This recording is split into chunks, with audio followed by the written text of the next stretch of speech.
ورحمة الله وبركاته.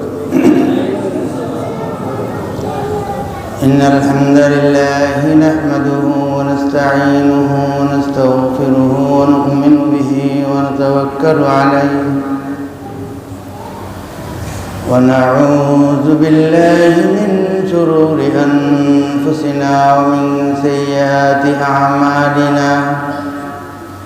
من يهد الله فلا مضل له ومن يضلل فلا هادي له. ونشهد أن لا إله إلا الله وحده لا شريك له ولا نذير له ولا وزير له ولا مثيل له ولا مشير له ولا معين له. ونشهد أن سيدنا وسندنا وحبيبنا وطبيبنا وطبيب قلوبنا وطبيب أرواحنا ومرشدنا ومولانا محمدا عبده ورسوله الذي أرسله بالحق بشيرا ونذيرا وداعيا إلى الله بإذنه وسراجا وقمرا منيرا. اللهم صل على سيدنا ومولانا محمد في أول كلامنا. اللهم صل على سيدنا ومولانا محمد في أوسط كلامنا. اللهم صل على سيدنا ومولانا محمد في آخر كلامنا. وصلى الله تعالى على خير خلقه محمد وعلى آله وأصحابه أجمعين. أما بعد فأعوذ بالله من الشيطان الرجيم. بسم الله الرحمن الرحيم. إن أول بيت وضع للناس للذي ببكة مباركا وهدى للعالمين. وقال الله تبارك وتعالى: الرجال قوامون على النساء بما فضل الله بعضهم على بعض. صدق الله مولانا العظيم. وقال رسول الله صلى الله عليه وسلم: لن يفلح قوم ولوا أمرهم امرأة، أو كما قال عليه الصلاة والسلام. उपस्थित वाजिबुल एहतराम हजरात मुसल्लियान कराम, আল্লাহ জাল্লা শাআনুহু লাখ কোটি শুকরিয়া। আল্লাহ রাব্বুল আলামিন আমাদেরকে এই পবিত্র দিনে আল্লাহ রাব্বুল আলামিনের মহান হুকুম জুমার নামাজ আদায়ের উদ্দেশ্যে আল্লাহর ঘর মসজিদে আগে আগে হাজির হয়ে দিনই কিছু আলোচনা করা এবং শুনবার আল্লাহ পাক আমাদেরকে তৌফিক দান করেছেন। এই জন্য দিল থেকে আমরা শুকর আদায় করি, আলহামদুলিল্লাহ। আমি আপনাদের সামনে পবিত্র কালামে পাক থেকে দুইটি আয়াত, রাসূল সাল্লাল্লাহু আলাইহি ওয়াসাল্লামের একটি হাদিস, যদিও আয়াত দুইটির প্রেক্ষাপট ভিন্ন ভিন্ন,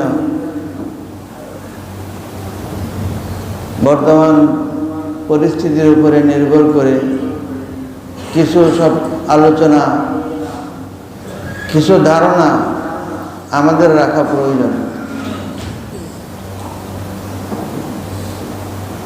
কারণ সব বিষয় সব সময় আসে না, আর সব সময় বলা যায় না। যেমন আমাদের সামনে এখন হজ আসছে, হজের মাস শুরু হয়ে গেছে। হজ কেন্দ্রিক কিছু আলোচনা গত সপ্তাহ হয়েছে এবং যে জায়গা বা যে ঘরকে কেন্দ্র করে আল্লাহ তাআলা উম্মতের উপরে ইসলামের 5টি স্তম্ভের একটি স্তম্ভ হজ, এই হজকে পালন করা প্রত্যেক নারী পুরুষ সমানভাবে যাদের উপরে বাইতুল্লাহ শরীফ যাওয়ার সামর্থ্য আছে,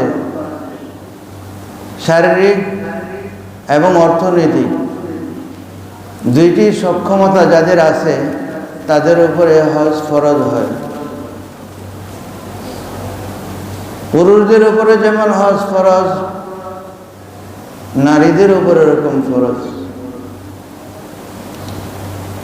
এই ফরজিয়ত যে আল্লাহ তাআলার হুকুমকে মানা এবং আল্লাহ তাআলাকে রাজি খুশি করা। হজ এর সমস্ত কার্যাবলী, আহকাম এবং আরকান যে আমাদের অনেকটা যুক্তির ভিতরে পড়ে না। এই জন্য যারা বাতিল সম্প্রদায়, যাদের মস্তিষ্ক বিকৃত, যে হজে গিয়ে টাকা নষ্ট করা ছাড়া কিছু না, এটা তারা ভাবে। কিন্তু আল্লাহ রাব্বুল আলামিনের হিকমত, আল্লাহ তাআলার জ্ঞান সীমা হাজারো কোটি কোটি ভাগ করলেও যদি একটা ধূলিকণাও ধরা হয়, তবুও সমস্ত পৃথিবীর সমস্ত মখলুক, সমস্ত বস্তুর জ্ঞান আল্লাহর জ্ঞানের সামনে একটা ধূলিকণার সমান হবে না। কেউ বুঝুক আর না বুঝুক, বাকি আল্লাহ পাক বলে দিয়েছেন, ইন্না আউওয়ালা বাইতিন উদিয়া লিন্নাস, ইন্না আউওয়ালা বাইতিন উদিয়া লিন্নাস লাল্লাযী বিবাক্কাতা মুবারাকান ওয়া হুদাল লিল আলামিন। নিশ্চয় প্রথম ঘর, যে ঘরকে বানানো হয়েছে মানব জাতির জন্য, লাল্লাযী বিবাক্কা, যে ঘরটি মক্কায় অবস্থিত, মুবারাকা, অত্যন্ত বরকতের ঘর।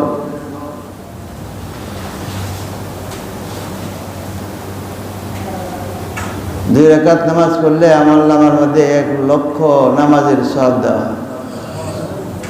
কত বরকত এটা! 1 লক্ষ নামাজ এত সহজ? সুবহানাল্লাহ। এটা জায়গার বৈশিষ্ট্য। বছরের 30 দিন, প্রতিটি সেকেন্ড, মুহূর্ত, যে কোনো সময়, শুধু আওকাতে মাকরুহা বাদ দিলে সেখানে একটা নামাজের বরকত এই পরিমাণ। লাল্লাযী বিবাক্কাতা মুবারাকা, আরো বরকত আছে। যে আমরা বলি যে হজ করলে টাকা কমে যায়, কিন্তু বুজুর্গানে দিন এটুকু বলছেন যে হজ করে কেউ কোনোদিন গরিব হয় না। আর হজ এটার দ্বারা একটা ব্যক্তির স্বচ্ছতা এবং তার পরিচ্ছন্নতা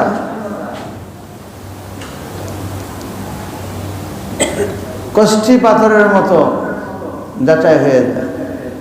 হজ করার পরেও দেখা যায় যে অনেক মানুষ উল্টা পাল্টা চলছে। আলামত হইল যে তার হজের মধ্যে ঝামেলা আছে। হজে কোনো ঝামেলা নাই, তার মধ্যে ঝামেলা আছে। কাফনের কাপড় যখন পরানো হয় তখন মুর্দাকে ওই কবরের মধ্যে দিতেই হয়। সে তখন আখিরাতের যাত্রী হয়ে যায়। তুমি যখন সাদা কাপড় পরিধান করবে তখন তোমাকে মনে করতে হবে যে আমি আখিরাতের যাত্রী হয়ে গেছি। ওয়া হুদাল লিল আলামিন, বিশ্ববাসীর জন্য হেদায়েত। আল্লাহ রাব্বুল আলামিন এই ঘরকে হযরতে জিবরিল আলাইহিস সালাতু ওয়াস সালামের দিক নির্দেশনায় এর উপরে যেখানে আমাদের আদি পিতা হযরত আদম আলাইহিস সালাতু ওয়াস সালাম থাকতেন, একবারে বরাবর জায়গার মধ্যে এরকম একটা ঘর আল্লাহ বানায় দিয়েছে। হযরত আদম আলাইহিস সালাতু ওয়াস সালাম সর্বপ্রথম এই ঘর বানাইছে। এই জন্য কোরআনেও বলে ইন্না আউওয়ালা বাইতিন উদিয়া লিন-নাস, সর্বপ্রথম ঘর উদিয়া লিন-নাস, যা মানুষের জন্য বানানো হয়েছে। এখন এটা যদি ব্যাখ্যা করে যে সর্বপ্রথম ঘর এটা কিসের ঘর, যদি বলা হয় ওভারঅল পৃথিবীতে যত ঘর আছে সমস্ত ঘরের প্রথম ঘর হলো এটা। ইবাদত গায়রে ইবাদত, এটা ইবাদতের ঘর হোক বা ইবাদতের ঘর ছাড়া হোক, যেভাবেই ধরেন প্রথম ঘর হলো বাইতুল্লাহ। সুবহানাল্লাহ। ইবাদতের ঘর হইলো এটা প্রথম। যদি ইবাদত গায়রে ইবাদত দুইটাই ধরা হয় তবু এটা সর্বপ্রথম। হযরত আদম আলাইহিস সালাতু ওয়াস সালাম এই ঘর বানাইছে আল্লাহর হুকুমে, ফেরেশতার দিক নির্দেশনায়। এরপরে তার যে হুকুম, যেটাকে তওয়াফ করা, 7টা চক্কর লাগানো, এখানে নামাজ পড়া। আদম আলাইহিস সালাতু ওয়াস সালামের সময় তো আর তত বেশি শরীয়ত নাই, শুধু আল্লাহকে মানা, এক আল্লাহকে বিশ্বাস করা, স্রষ্টা আমাদের খালেক আল্লাহ। আর বাকি যে কৃষি, মানুষের জীবন উপকরণ, জীবন ধারণের জন্য বস্তু সামগ্রী ইত্যাদির জ্ঞান দেওয়া হয়েছে, যে মানুষ তোমার বংশধর তারা কিভাবে চলবে, কিভাবে রুজি রোজগার জুটাবে, এই সামগ্রিক বিষয়ের কলা কৌশল আল্লাহ তাআলা আদম আলাইহিস সালাতু ওয়াস সালামকে শিক্ষা দিয়েছে। হযরতে নূহ আলাইহিস সালাতু ওয়াস সালামের প্লাবনে এই ঘরটা বিধ্বস্ত হয়ে যায়, ভরাট হয়ে যায়, তার নাম নিশান থাকে না। হযরত ইব্রাহিম আলাইহিস সালাতু ওয়াস সালাম শিশু ইসমাইল আলাইহিস সালাতু ওয়াস সালামকে নিয়ে এই ঘর দ্বিতীয়বার পুনর্নির্মাণ করে।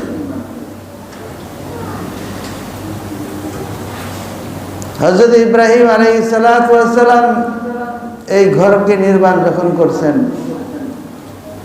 রব্বানা ওয়াজআলনা মুসলিমাইন লাকা ওয়া মিন যুররিয়াতিনা উম্মাতাম মুসলিমাতান লাক ওয়া আরিনা মানাসিকানা ওয়া তুব আলাইনা ইন্নাকা আনতাত তাওয়াবুর রহিম রব্বানা তাকাব্বাল মিন্না ইন্নাকা আনতাস সামিউল আলিম। যে রব্বানা ওয়াজআলনা মুসলিমাইন লাক, তোমার প্রতি আত্মসমর্পণকারী বানাও।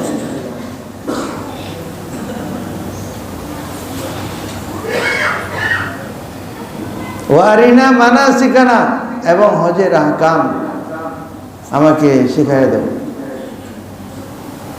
আর এই যে ঘর বানাইছি, রব্বানা তাকাব্বাল মিন্না ইন্নাকা আনতাস সামিউল আলিম, কবুল করো, আমার কোনো অহংকারের কিছু নেই, তোমার হুকুম হয়েছে, তুমি দেখাই দিছ, পিতা পুত্র দুইজনে মিলে এই ঘরকে বানাইছি, তুমি এই ঘর আমাদের পক্ষ থেকে কবুল করে নাও।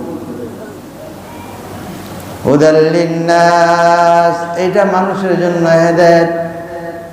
যে কোনো নেক আমল করবে সেই নেক আমলের কবুলিয়ত আল্লাহর কাছ থেকে চায়া নিবে।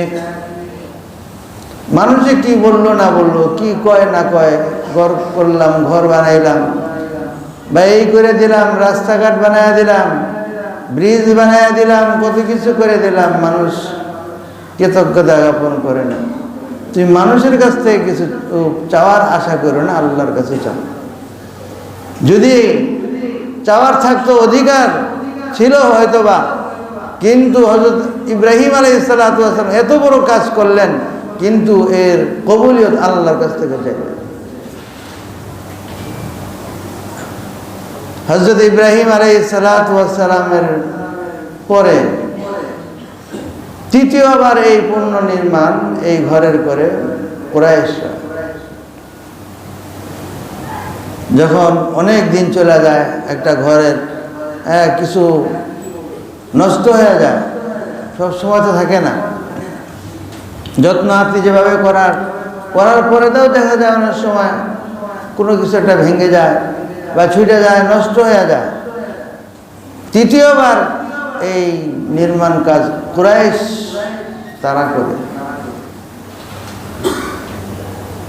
তখন হযরত নবী আলাইহিস সালাতু ওয়াস সালামের এক মামু আবু ওয়াহাব বিন আমর ইবনে আল জুজামি তিনি বলছেন যে এই ঘরকে নির্মাণ করব, আল্লাহর ঘর, পবিত্র ঘর।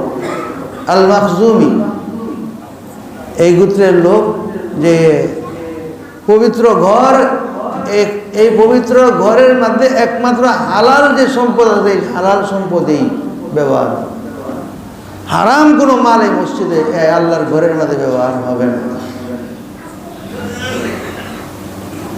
সুদের কোনো অর্থ এই মসজিদে, বাইতুল্লাহ শরীফে ব্যবহার হবে না।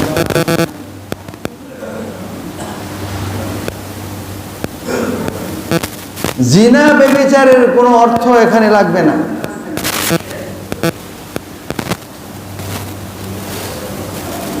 জিনা ব্যভিচার আরবদের মধ্যে এক সময় ব্যাপক ছিল। এটার দ্বারাও তারা একটা উপার্জনের রাস্তা ছিল। সুদের টাকা লাগবে না, জিনার টাকা লাগবে না, হারাম পন্থায় উপার্জিত যে কোনো সম্পদ সেখানে ব্যবহার করা যাবে।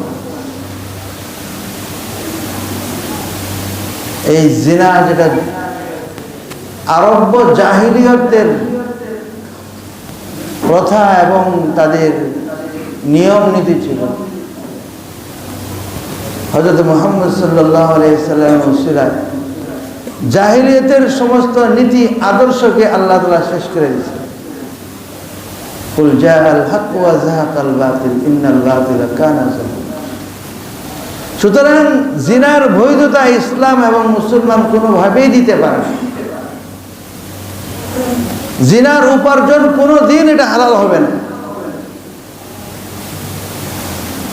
আমাদের নারী সংস্কার কমিটির প্রতিবেদনের মধ্যে আছে যে আমার শরীর আমার দেহ আমার মন, অর্থাৎ আমার শরীর আমার দেহ আমার মন যাকে ইচ্ছা তাকে দিব। ওরা তো সবগুলো ফ্লাশ করে না, ওই বই তো আর আমাদের কাছে দিবে না।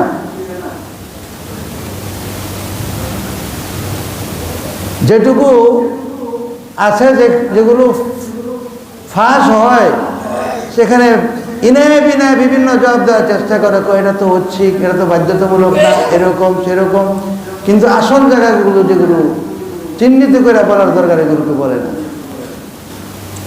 ছেলে মেয়ের, একটা মেয়ের দেহ তার, মনও তার, সুতরাং এই মন দেহ যাকে ইচ্ছা তাকে দিবে, এটা তার সংস্কারে লেখছে।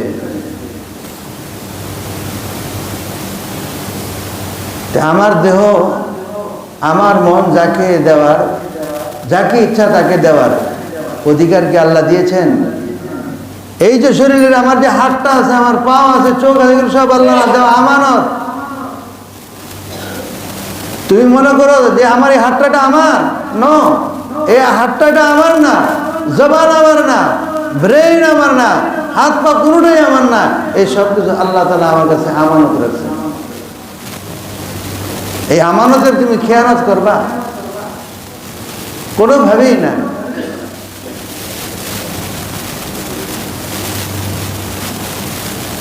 নারী সংস্কার, এই সংস্কারের মধ্যে এই জিনিস ঢুকাইয়া দিছে যে স্বামী স্ত্রী মেরিট রেপ, গোপন বিষয়গুলো, যা আমাদের তরুণী যে মেয়েরা নতুন নেতা হয়েছে, তারা কয় যে নারীদের কোনো বিষয়ের জন্য পুরুষদের মাথা ব্যথা বেশি, মেয়েরা তো কিছু বলে না। এখন দেখলাম যে মাশাআল্লাহ গত সপ্তাহে এমন কোনো জায়গা নাই যারা শিক্ষিত এবং মার্জিত, ভদ্র, আর বলবে কি বলতো, মানিজ্য থাকে না এটা।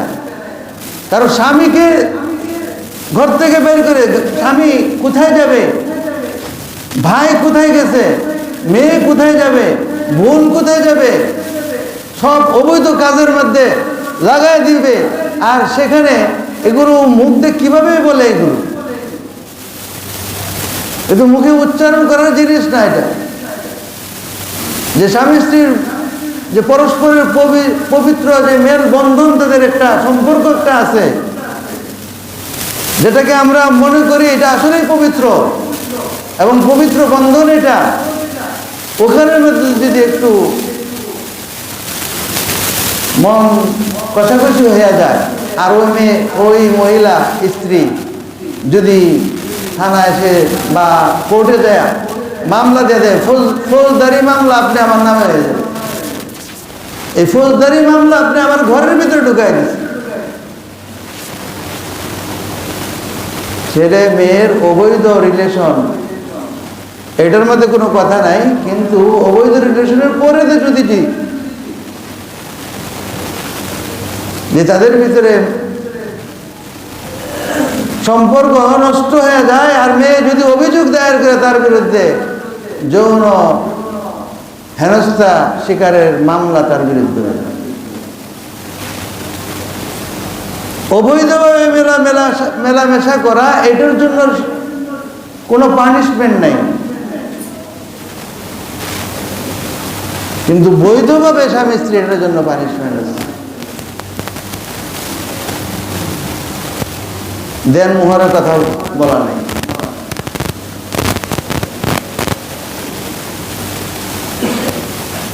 দেন মোহরের কথা বলা থাকলেও যৌতুকের কথা বলা নাই। দেন মোহরের কথা যেটা আছে এটা আরো হাস্যকর। কয় যে দেন মোহর স্বামী স্ত্রীর দুইজনের সমান অধিকার থাকবে। কোন স্ত্রীর কি অধিকার থাকবে? একই টাকা দিব পুরুষে, আল্লাহ তো দেয় না। এটা মোহর তো পুরুষ দিবে, কয় দেড় মোহরের ভিতরে স্বামী স্ত্রীর দুইজনের সমান অধিকার থাকবে। এটাই হচ্ছে আগের সরকারের আমলে কিছু ডক্টর ছিল, ওই যে গুগলের থেকে পেস্ট করিয়া বা স্ক্রিনশট লইয়া বই ছাপাইছিল না, আমার মনে হয় গুগলের থেকে এমন কিছু তর্জমা লইয়া অনুবাদ নিয়া এগুলো দিতে সাজায়। এইটাও বোঝে না, কয় যে দেন মোহরের ভিতরে স্বামী স্ত্রী দুইজনের অধিকার সমান থাকবে। কয় এটা কিভাবে সম্ভব? কি বলে? উত্তরাধিকারের ক্ষেত্রে এখানেও, আরে ভাই একটা পার্টে একটা পুরুষের সম্পদ তো ভাগ হয় কতগুলো মানুষে পায়। মা পায়, বোনে পায়, মেয়ে পায়, দাদা দিদি থাকলে হেরা পায়, অনেক সময় নানা নানিও পায়। পর্যায়ক্রমে যাদেরকে জবিল আর হাম্বা জবিল ফরুজ, তারা যদি না থাকে তখন ওই নানার বাড়ির যে গোষ্ঠীর লোকেরা আছে, জবিল আর হাম বলা হয় তাদেরকে, তখন এই নানা নানিও অংশ পায়। একটা পুরুষের উপার্জনের একটা অংশ তো একটা মেয়ে পায় না, আরো কতগুলো ভাগ আছে, কতগুলো পাঠ আছে। এরপরে মেয়েদেরকে, এই যে আমাদের বিভিন্ন অভিযানে দেখা যায় যে বিভিন্ন কলেজ, ইউনিভার্সিটি বা ভদ্র ঘরের মেয়েরা হোটেলের মধ্যে পুলিশের হাতে ধরা পড়ে। যদি এই আইন করে নিতে পারে, পুলিশ এদের ধারে কাছে যেতে পারবে? তো বৈধতা নিয়ে আসছে, কার্ড আছে তার কাছে। আমাদের নসল টিকবে? নসল টিকবে না তো, আমাদের নসল ধ্বংস হয়ে যাবে।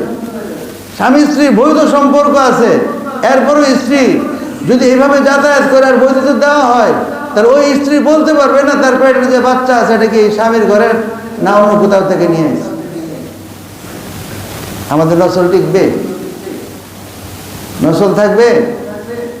নসল থাকবে না তো, নসল ধ্বংস হয়ে যাবে, ধ্বংস হয়ে যাবে।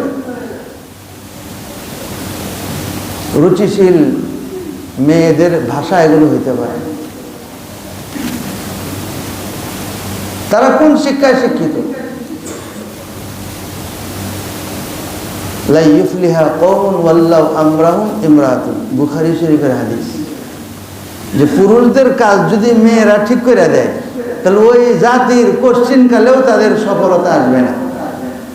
কথা ঠিক কিনা? পুরুষদের কাজ যদি মেয়েরা ঠিক করে দেয় তাহলে ওই জাতির কোনোদিন সফলতা আসবে না। তা আমাদের অবস্থা হলো এটাই যে জিনাকে আম করে দেওয়া হচ্ছে, জিনাকে শ্রমের মর্যাদা দেওয়ার জন্য কমিশনে সুপারিশ করা হচ্ছে, রাষ্ট্রীয়ভাবে আইন করার জন্য।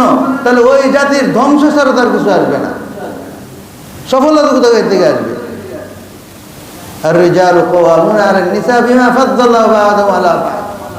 আমি বেঁচে থাকতে আমার মা যদি রাস্তার মধ্যে দেখি যে আমার মা যে ওই 6 তলা বিল্ডিং এর উপর রড উঠাইতেছে, এটা কি আমি সহ্য করব? বা এটা কি পারবে? একটা পুরুষে যা পারে একটা মেয়ে কি তা পারে? ওয়াল মুমিনুনা ওয়াল মুমিনাত আউলিয়াউ বা'দুহুম বা'দ। যে নারী পুরুষ স্বামী স্ত্রী একজন আরেকজনের সহযোগী। আপনার দোকানে 15 জন স্টাফ আছে, তার মধ্যে একজন দুর্বল স্টাফ আছে, যে দুর্বল স্টাফটার বয়স 8 বছর বা 10 বছর 12 বছর, তারও প্রয়োজন। তার কাজটাকেও খাটো করে দেখে না।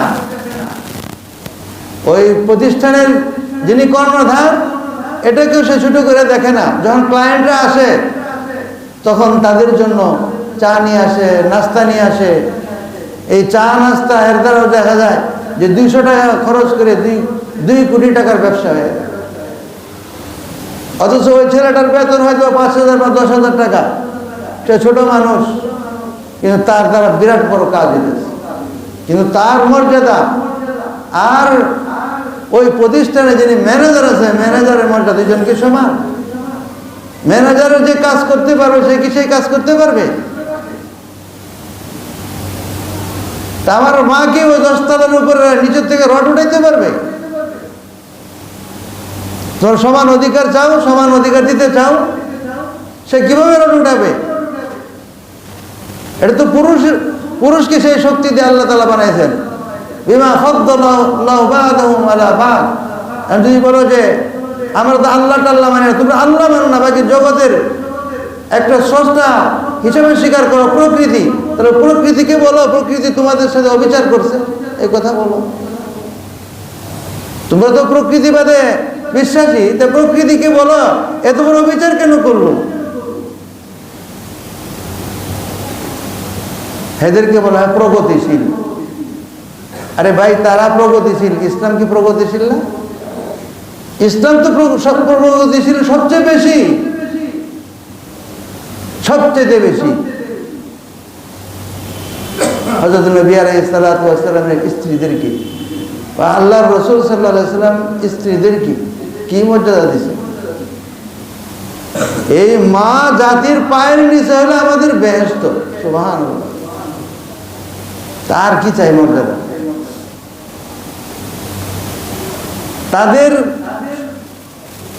তাদেরকে এই দায়িত্ব দেওয়া হয় নাই যে পুরুষকে রোজগার করে স্ত্রী খাওয়াবে, দায়িত্ব তাকে দেয়নি।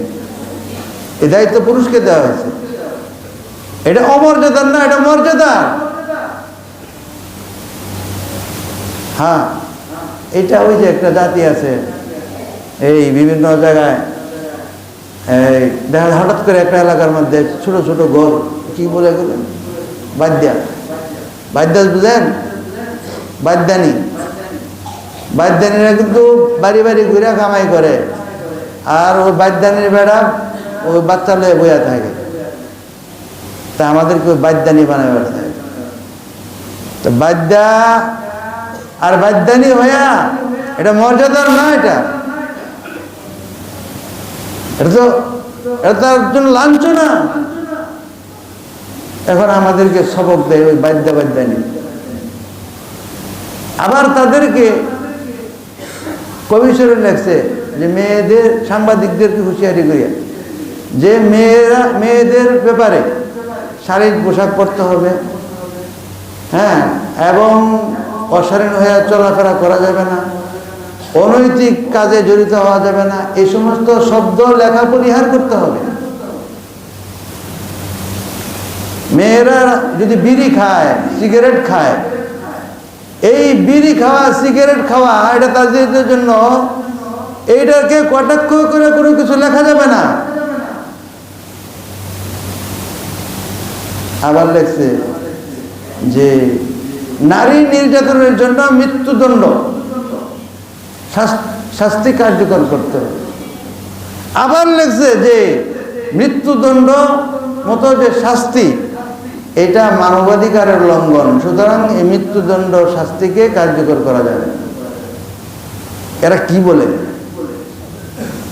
একখানে বলতেছে যে নারীর উপর নির্যাতন হলে তাকে মৃত্যুদণ্ড শাস্তি কার্যকর করতে হবে, আবার আরেক জায়গায় লাগছে যে মৃত্যুদণ্ডের মতো এই শাস্তিকে উল্টো করতে হবে। কি পাগল হয়ে গেছে? এই পাগল ছাগলের দেশের মধ্যে আমাদের বাস। আর এই নীতিমালার সাথে আমাদের কোনো ইসলামিক স্কলার যারা মনে করছে যে মুসলমান বা ইসলামিক জ্ঞানে যারা শিক্ষিত এরা সব মূর্খ, এদিকে তো জিজ্ঞাসা করার দরকার নেই, কোনো প্রয়োজন নেই। পৃথিবীর কোনো দেশের মধ্যে এই নারীকে এই ব্যবসার মধ্যে স্বীকৃতি দিয়েছে আমার জানা নাই। নিউজিল্যান্ডে আছে, তাও ওটা ভিন্ন প্রেক্ষাপট। পুরুষকে এবার কড়াকড়ি করে দিতে, আর তো মুসলিম দেশ, পুরুষ যাইতে পারবে না, গেলে পানিশমেন্ট। শ্রমিক হিসাবে তাদেরকে মর্যাদা দেওয়া হয়েছে, কিন্তু পুরুষ এই কাজের মাঝে যাইতে পারবে না। তখন যদি আমার স্ত্রী বা আমার ভাই, আমার বোন, তারা যদি এই কাজের মধ্যে তারা লিপ্ত হয়ে যায়, আর এই জিনিসের বৈধতা আমাদের দেশে দেওয়া, যেটা কল্পনা আমরা কোনো করি নাই, কোন সরকার করবে এটা আমরা মনে করি নাই। এত জনসমর্থন নিয়ে বাংলাদেশে কোন সরকার আসছে, এটা অল্প সময়ের জন্য হোক আর লম্বা সময়ের জন্য হোক, আমার জানা নেই। এত বড় সমর্থন নিয়ে যদি এই সরকারে যদি তারা যদি এরকম কমিশনকে গুরুত্ব দিয়ে আইন পাস করে নেয়, তাহলে আমাদের ভবিষ্যৎ, আমাদের ঘরের মধ্যে যে ঝগড়া লাগাই দিছে, যে ফৌজদারি মামলা আমাদের ঘরের ভিতরে ঢুকাই দিছে, আমাদের সমাজের মধ্যে ঢুকাই দিছে, রাষ্ট্রের মধ্যে ঢুকাই দিছে, এটা আমাদের অধঃপতন ছাড়া।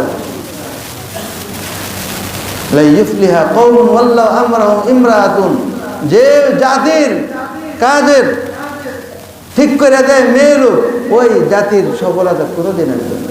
আল্লাহ তাআলা আমাদেরকে আমল করার তৌফিক দান করুন।